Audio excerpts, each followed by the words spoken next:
If you're a smoker, a joker, a midnight toker, you might be thinking that the Senate's movement of the MORE Act, the Marijuana Opportunity Reinvestment and Expungement Act, is good news for you as someone who's interested in being able to smoke marijuana and work in a national security job. But clearance jobs advisors say maybe you should think twice. We've written about this before at Clearance Jobs, talked about it a lot because you guys have a lot of questions about marijuana use in your security clearance.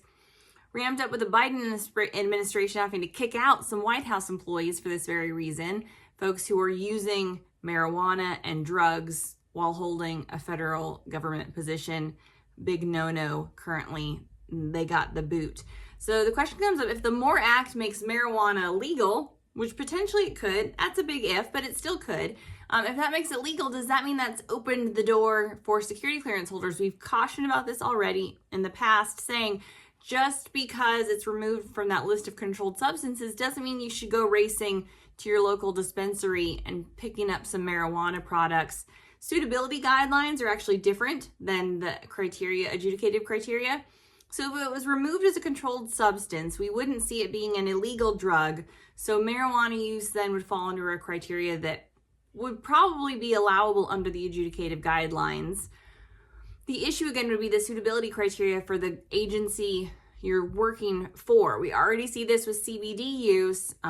We also get a lot of questions about CBD products. They're everywhere. You can get CBD honey. You can get what can you not get? I have some excellent lotion for, I don't know what it'll do for me. I'm getting old. I gotta try it out, right? No. So CBD products are everywhere.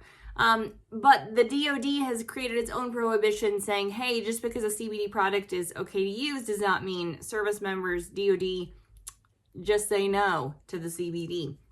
I would expect that marijuana would fall under the same thing. Just because it was not an adjudicative guidelines issue, it would still be a federal suitability issue, and you could very much so lose your security clearance if you see the MORE Act actually get passed and you go out and take a toke before getting agency-specific guidelines. So if you currently have a federal security clearance and marijuana is legalized, still just say no. There will probably be some studies, some investment of time and policy into deciding how the marijuana use might relate to reliability and judgment and how they want to consider that as a suitability criteria, not just as a security clearance criteria.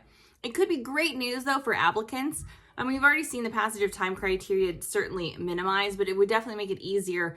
Folks who want to enter into government service, maybe they have some drug use in their past, making it so it's not an adjudicative guideline issue would certainly ease that in. And then for suitability guidelines, it's just saying, hey, I'm not going to do this going forward.